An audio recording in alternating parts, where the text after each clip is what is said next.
Dari 273 anak-anak Jawa Barat yang terjaring di seluruh provinsi Jawa Barat dengan berbagai latar belakang, dengan berbagai kondisi, dengan berbagai keadaan, hari ini sudah tumbuh menjadi anak-anak yang sehat, memiliki visi dan memiliki harapan.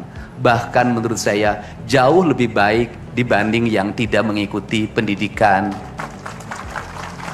di Dodik, Lembang, Rindam 3, Siliwangi. Saya ucapkan terima kasih buat komandan, wakil komandan, dan para pelatihnya. Yang pertama, hari ini kita bersama-sama memperingati upacara kebangkitan nasional. Saat masyarakat Indonesia, masyarakat Nusantara disadarkan dari ketertutupan telinganya, dari ketertutupan matanya, dari ketertutupan hatinya, dari kebutaan matanya, dari ketulian telinganya, dari kebisuan lidahnya, dan dari ketutupan hatinya, di mana saat itu kita masuk pada sebuah fase kita ternina-bobokkan oleh imperialisme kolonialisme yang menghamparkan lapangan pekerjaan, yang menghamparkan perkebunan, yang menghamparkan areal persawahan, yang menghamparkan areal-areal irigasi, yang menghamparkan areal bendungan.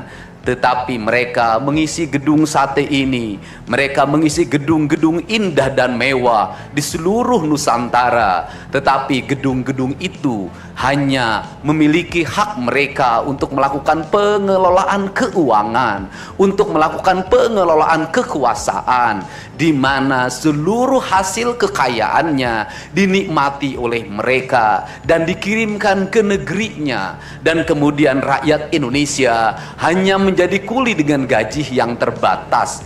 Dan beberapa orang Indonesia yang tunduk menjadi kaki tangannya, menikmati sebagian kekuasaannya, bahkan menikmati uang-uang yang seharusnya dibayarkan kepada para pekerja Indonesia yang lapar, yang hitam kelam terbakar, yang disebutnya sebagai rodi.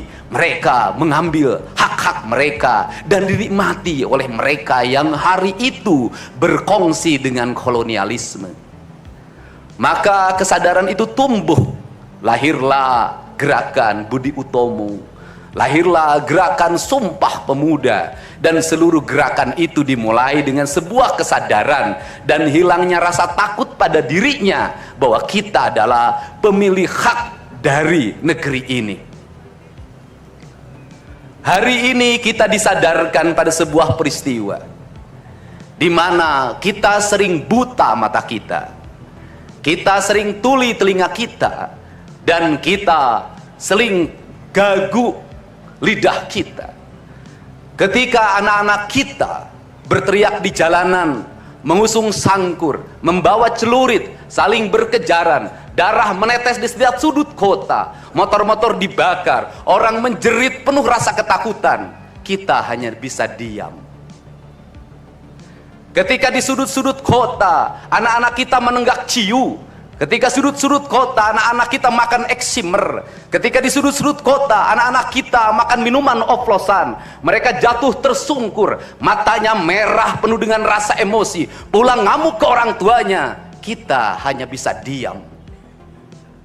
Ketika anak-anak kita menghabiskan waktu main game online sampai jam 4 pagi, tidak masuk sekolah, di rumah ngamuk, mengancam orang tuanya dengan pisau, menusuk kakeknya dengan sangkur, kita hanya bisa diam.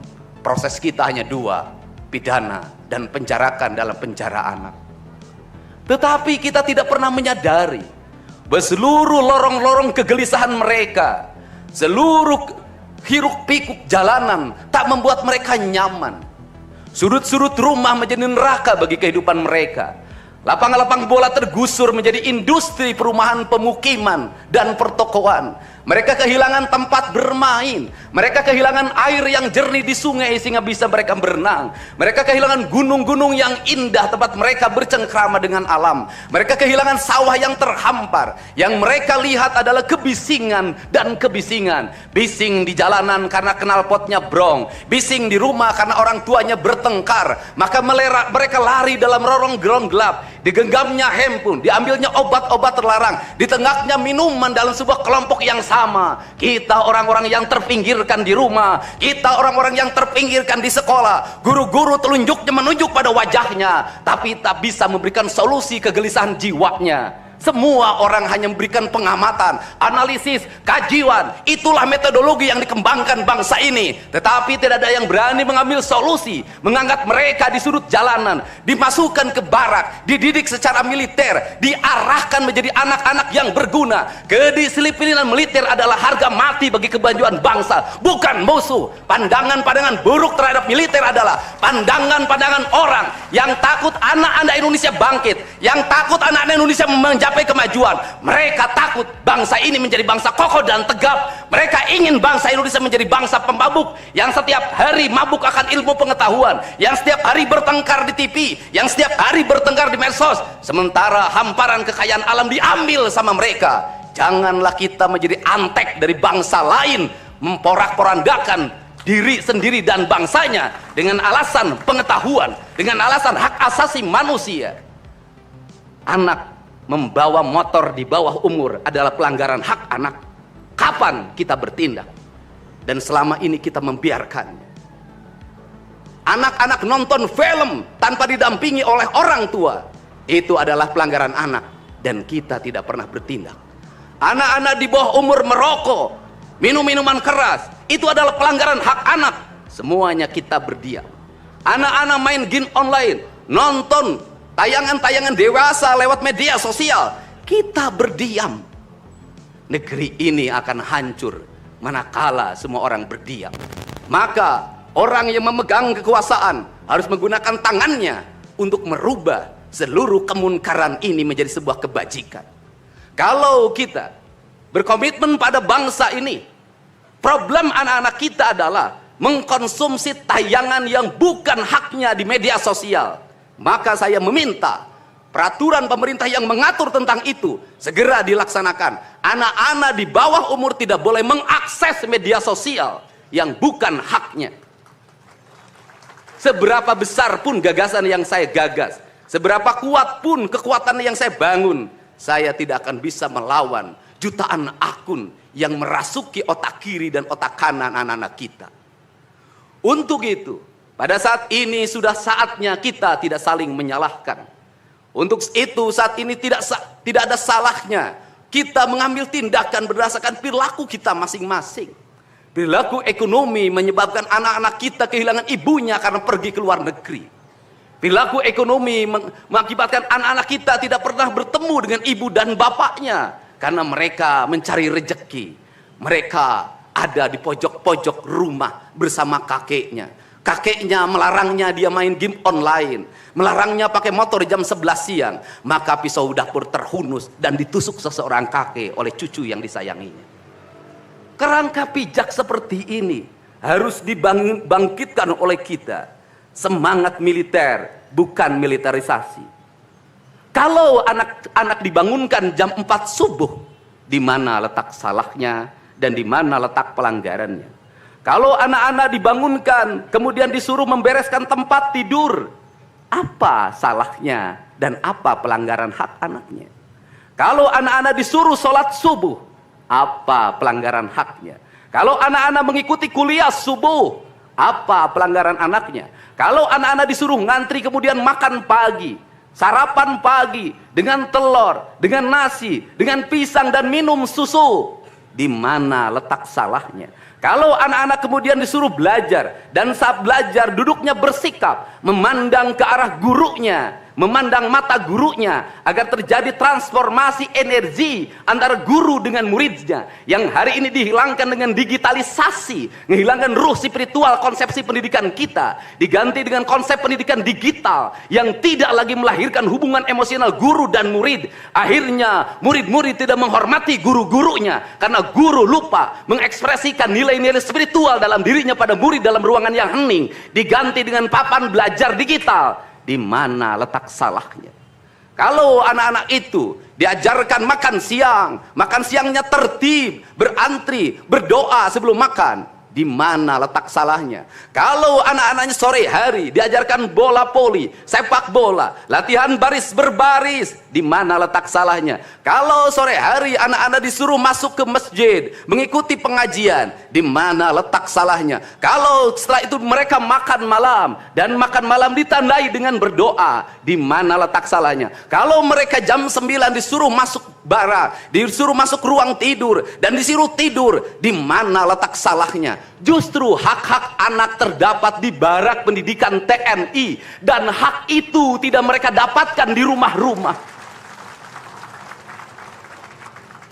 Di rumah-rumah anak-anak tidak bisa tidur malam. Mereka rata-rata tidurnya jam 4, jam 1 malam, jam 2 malam. Di rumah mereka tidak mendapat makanan yang bergizi karena serba fast food. Di rumah mereka tidak mendapatkan kasih sayang. Di jalanan mereka balapan. Mereka tidak mendapatkan ruang hidup tanpa gadget dalam setiap hari. Saya katakan, justru lingkungan kita hari ini, rumah, halaman rumah, kadang sekolah, kadang jalanan, bukan lagi tempat yang ramah untuk anak-anak Indonesia.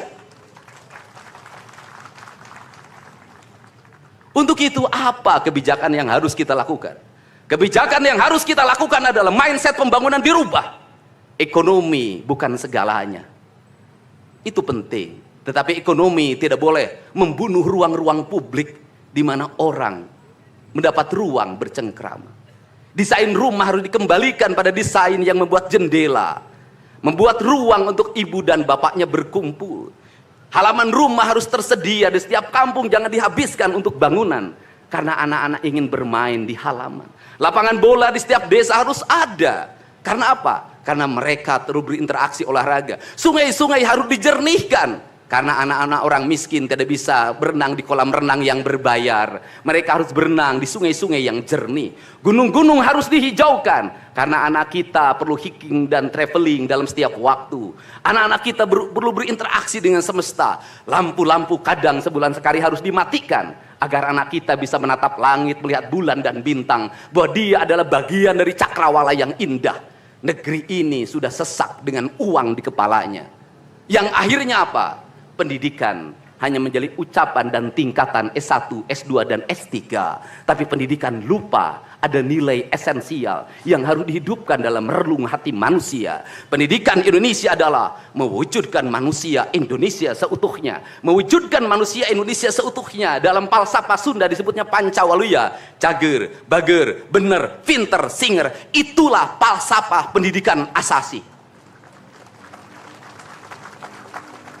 Maka falsafah pendidikan asasi dalam kaidah Sunda disebutnya, kalimatnya begini: Kawung mabur sarulukna sama kelengiten pandana, Ciamis tinggal paitna, Ciherang tinggal kiruhna, Resi lengiten ajina pandita ilang komara, Kaduruku hawa nafsuna, Bangkong di kongkorong kujang, Kacai mawacameti. Saya hanya falsafah ini. Apa itu bangkong di congkorong kujang? Kujang adalah senjata. Bagi orang Sunda adalah sebuah kehormatan diri. Kujang. Tetapi kujang tidak bisa dikongkorongkan pada bangkong. Kalau bangkong dikongkorongkan oleh kujang, bangkong itu anak-anak di bawah umur. Kalau dia dikongkorongkan oleh kujang, kujang itu tak bermakna, dan bangkong itu mati, tak mampu membawa kujang. Kacai mawacameti, apa itu artinya? Orang pergi ke air untuk mensucikan diri, maka dia harus membebaskan diri dari berbagai apapun kepentingan. Dia ingin pasrah, dia ingin sumera, hirup ukur sasamperan, awak ukur sasampayan. Sariring-ring dumadi sarengkak saparipola, la haula wala quwata illa billah. Maka dia tidak boleh membawa hawa nafsu. Ketika kita ingin memasuki abad ritual dan spiritualitas, maka tidak boleh ada kebencian, tidak boleh membawa senjata apapun, tidak boleh, maka kita berserah. Apa yang terjadi hari ini? orang-orang yang setiap hari bicara tentang kesucian, lidahnya menyakiti orang lain, menusuk orang lain, membawa api peperangan pada saat orang menuju kesucian. Bahkan bisa jadi menghinakan orang lain itu dianggap bagian dari kesucian. Tidak ada anak nakal, tapi orang Sunda itu menyebutnya budak bangor. Budak bangor itu beda dengan nakal. Kenapa? Itu masa mereka menginjaki masa remaja menuju masa dewasa. Maka di hari kebangkitan nasional ini, pemerintah Provinsi Jawa Barat, sekolah yang hari ini berjalan, ada pendidikan karakter, ada bela negara. Saya akan meresmikan menjadi Sekolah Kebangsaan Jawa Barat Istimewa. Sekolah Kebangsaan Jawa Barat Istimewa nanti akan dipusatkan di Dodik, Lembang. Dan kalau ada lembaga pendidikan lainnya, kami juga akan menjadi kerjasama. Mereka yang bersekolah di situ bukan anak-anak yang tawuran, bukan anak-anak yang minum, bukan anak-anak korban dari ML, tetapi juga nanti anak-anak yang memiliki kemampuan akademik yang tinggi, anak-anak yang memiliki kemampuan pikiran yang tinggi. Dan seizin pimpinan DPRD Provinsi Jawa Barat, tahun ini kami akan memberikan beasiswa pada mahasiswa-mahasiswa yang kuliah di jurusan engineering, tetapi mereka harus mengikuti sekolah kebangsaan selama 1 bulan. Agar uang yang diberikan oleh Provinsi Jawa Barat melahirkan nasionalisme-nasionalisme baru yang bisa membawa bangsa ini ke arah kemajuan. Dan saya mengucapkan terima kasih pada kalian semua yang membuat diri saya hari ini setiap hari berpikir. Ingat, doa yang terpancar ada 2. Saya tidak menyebut doa. Rintihan hati, bisikan hati ada 2. Ada yang berharap ini berhasil, dan ada yang berharap ini gagal. Siapa yang berharap ini berhasil? Mereka adalah kaum-kaum nasionalis yang mencintai bangsa ini. Siapa yang berharap ini gagal? Para nyinyir dan para pembenci yang menjadikan politik sebagai tujuan hidupnya, tanpa pernah bisa membedakan mana kepentingan politik dan mana kepentingan kebangsaan. Walaupun kebijakannya baik karena beda dengan politiknya, dia mengatakan buruk. Dan walaupun kebijakannya buruk karena sama dengan politiknya, dia katakan baik. Ini orang yang tidak punya spirit nasionalisme. Dia hidup mempertuhan politik dalam setiap waktu. Saya katakan, dia hidup mempertuhan politik dalam setiap waktu. Meskipun lidahnya berkata bertuhan pada Allah, tetapi hatinya dalam setiap hari hasud dan menjadikan politik sebagai tujuan hidup. Dan barangkali bisa dilihat dari seluruh rakyat Jawa Barat, karena ini tertransformasi lewat media televisi dan media digital. Yang menjadi petugas upacara hari ini bukan pasukan paskibraka yang biasa kita pakai, tapi mereka adalah peserta didik sekolah kebangsaan Dodik Lembang Rindam 3 Siliwangi. Waktunya tidak lama, hanya 18 hari, tapi bisa dibentuk. Pertanyaannya adalah, di sekolah mereka bisa dibentuk seperti ini? Kalau di sekolah tidak dibentuk hari ini, maka pertanyaannya adalah, berarti sistem pendidikan nasional harus dievaluasi. Dan kalau misalnya yang di Jakarta mau menyalahkan, kan disahkannya di Jakarta. Kan anggaran yang triliunan disahkan di Jakarta. Kenapa anggaran yang triliunan ini tidak terevaluasi dalam setiap tahun? Saya katakan, sistem pendidikan yang di dalamnya angka-angka yang hanya orientasinya materi dan kepuasan dalam outcome dalam sistem pengelolaan keuangan tidak akan melahirkan apapun kecuali tumpukan kertas, software dan hardware. Tetapi pendidikan yang lahir dari jiwa dan lahir dari cinta tanpa biaya yang besar, dia akan melahirkan anak-anak penuh dengan semangat kebangsaan dan punya spirit Pancawaluya. Itulah pentingnya hati, itulah pentingnya rasa. Untuk itu hari ini ada antrian, ribuan orang yang ngantri ingin memasuki pendidikan di pendidikan sekolah kebangsaan.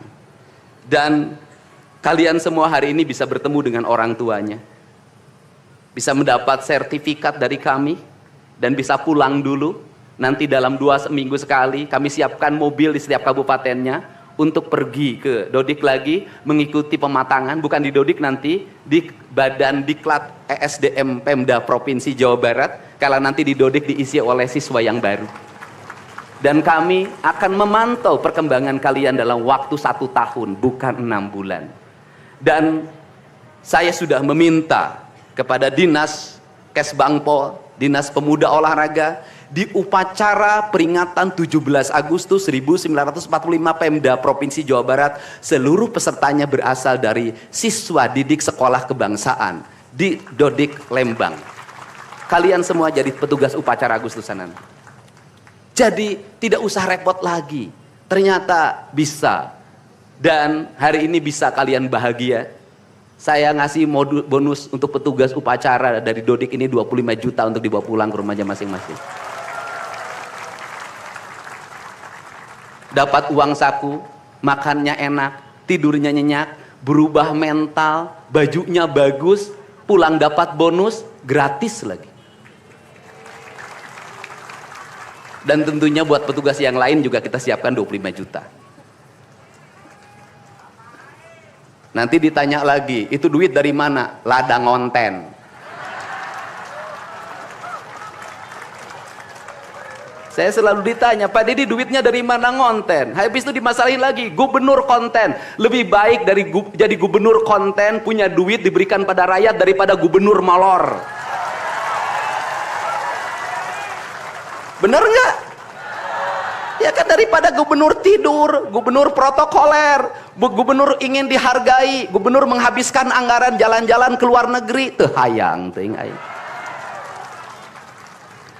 Kang Dedi masuk gorong-gorong, ya sebentar lagi akan saya naik ke pesawat.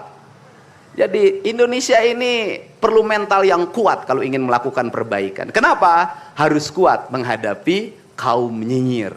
Dan biarkan yang nyinyir suruh sakit hati selamanya. Karena Jawa Barat akan terus mengalami peningkatan pembangunannya. Ini baru 3 bulan. 100 hari itu tanggal 30 Mei, 100 hari kepemimpinan saya. Belum 100 hari, sudah banyak orang yang kepanasan. Apalagi 5 tahun. Dan saya ucapkan terima kasih. Ini upacara yang spesial. Kita dihadiri oleh Korps Pasukan Khusus. Tepuk tangan semuanya. Ada Kopassus, ada Kostrad, ada Marinir, ada istilahnya apa sekarang, Kopasgat. Kemudian ada infanteri, ada cavalry, kemudian ada pasukan angkatan laut, kemudian juga ada Brimob. Tepuk tangan semuanya, keren. Dan kalian semua, para peserta, ini yang keren-keren ini anak-anak kita ini.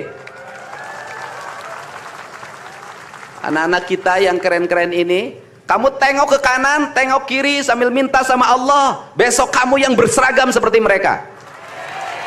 Tepuk tangan kalian semuanya, semangat! Semangat! Semangat! Oke, yang terakhir ini buat biro umum, ini harus dirubah, Pak. Pertama, ini tiang bendera menghalangi gedung sate. Benderanya nanti harus digeser ke sebelah sana. Dan nanti kalau upacara tidak menghadap ke sana, tapi dari sini menghadap ke sana, agar panorama itunya tetap terlihat. Dan kalau di sana maka kebisingan kendaraan tidak akan terlalu mendominasi. Ini Feng Shui cara menata bangunan. Jadi saya dari tadi mandang gedung sate nggak bisa karena terpotong oleh tiang bendera. Dan nanti bagian protokoler itu masang podium nggak lurus ke tiangnya, agak mencong-mencong dikit. Maklum Pemda masih belum pakai rasa, masih pakai DPA. Yang penting di DPA-nya juga tidak melanggar. Nah ini saya ini orang estetik, dan di Pemda ini tidak pernah ada rapat untuk merumuskan ini. Cukup WA, Pak Sekda, Kesbangpol, Dinas Pendidikan, besok kita lakukan ini, anak-anak bajunya ini. Dan saya terima kasih buat PLT Dinas Pendidikan yang stresnya banyak, suaranya sampai hilang, saking takut. Luar biasa. Berdiri dong Kepala Dinas Pendidikan PLT. Di depan kamu pindah. Suaranya hilang. Pernah saya marahin malam-malam, kamu belum tahu cara kerja saya. Karena sekarang sudah tahu ternyata Sangkuriang tuh hidup di sini. Ya, Pak. Silakan duduk depan, Pak. Di depan, Pak, duduk. Saya ucapkan terima kasih juga kepada Pak Sekda yang selalu ingin menjalankan tugas saya dengan baik. Kalau belum meluntur-luntur dikit wajar, karena dia memang penakut sama istrinya jadi kurang lentur. Kalau saya kan sudah sangat lentur hidupnya. Saya ucapkan terima kasih juga pada Kesbang Pol, ini yang supporting sangat baik. Ini mantan, pindah Pak ke depan, Pak. Ini jajaran protokoler, dan saya ucapkan terima kasih pada Pangdam 3 Siliwangi yang support full. Terima kasih. Kemudian Pangkostrat yang di Purwakarta juga melaksanakan dan berbagai divisi. Kemudian Komandan Dodik Rindam. Terima kasih. Saya ucapkan terima kasih, badannya terima kasih. Saya ngasih bonus buat pelatihnya 50 juta. Saya ini urusan rasa, Bu. Orang tuanya itu jangan hanya bertepuk tangan. Mohon maaf. Ada terpanggil dalam jiwanya. Anak-anak saya kok bisa hebat begini ya? Dari rumah itu bawa bakakan. Mohon maaf. Ini cermin manusia-manusia Sunda yang punya welas asih, yang punya timbal balik. Anak saya dididik, bukan saya minta bakakak, bukan saya minta opak, tumpeng, bukan. Penuh dengan welas asih, dengan cinta. Mudah-mudahan bakakak yang dibuat menjadi jalan bagi si Ujang menjadi orang hebat. Kenapa orang tua dulu melahirkan anak-anak hebat? Karena cinta rasa, bukan gratifikasi. Dia kenaikan kelas tidak bawa uang, dia bawa tumpeng buat gurunya, dia bawa bakakak buat gurunya, karena gurunya telah mendidik anak-anaknya dengan baik. Itu cinta, itu rasa, bukan gratifikasi. Kami berbuat baik pada orang tuanya, tapi orang tuanya juga harus punya rasa dan punya cinta demi anak-anaknya. Saya pengalaman ibu saya dulu selalu berpuasa ketika saya punya hajat, punya lagi ujian, lagi kenaikan kelas, menghadapi kesulitan, ibu saya dan bapak saya pasti berpuasa buat saya. Saya minta ibu dan bapak, coba rajinlah berpuasa bagi anak-anaknya. Bisa jadi, mohon maaf, bisa jadi anak-anaknya seperti ini, rasa orang tuanya yang harus diperbaiki. Bukan kesalahan anaknya, tetapi rasa dan cinta orang tuanya juga harus dibenahi. Hidup itu alam, Pak, interaksi. Buktinya sama tentara nurut, sama ibu nggak nurut. Sama bapak nggak nurut. Nah ini, makanya untuk itu dari sekarang mari bangun cinta negeri ini. Karena negeri ini adalah negeri Siliwangi, negeri Silih Asa, negeri Silih Asi, negeri Silih Asu, negeri Sigilih Pikanyaa. Bagi mereka yang tidak ngerti Siliwangi, tidak tahu makna Siliwangi, tidak pernah berkontemplasi dengan Siliwangi, jangan coba-coba Anda berbuat tidak baik terhadap tanah Siliwangi. Saya sampaikan itu, kaluhur tesirungan kahandap teu akaran. Ini saya ucapkan terima kasih seluruh pasukan. Saya ucapkan terima kasih buat Panglima TNI, Kepala Staf Angkatan Darat, Angkatan Laut dan Angkatan Udara, Pangdam 3 Silo dan seluruh jajaran. Semua terima kasih. Hari ini adalah hari bangkitnya kita. Hari ini adalah hari kemajuannya kita. Dan kita mulai seluruh perubahan ini dari tanah kita, tanah Sunda, tanah Siliwangi. Wallahu muwaffiq ila aqwamit thoriq. Assalamualaikum warahmatullahi wabarakatuh. Sampurasun.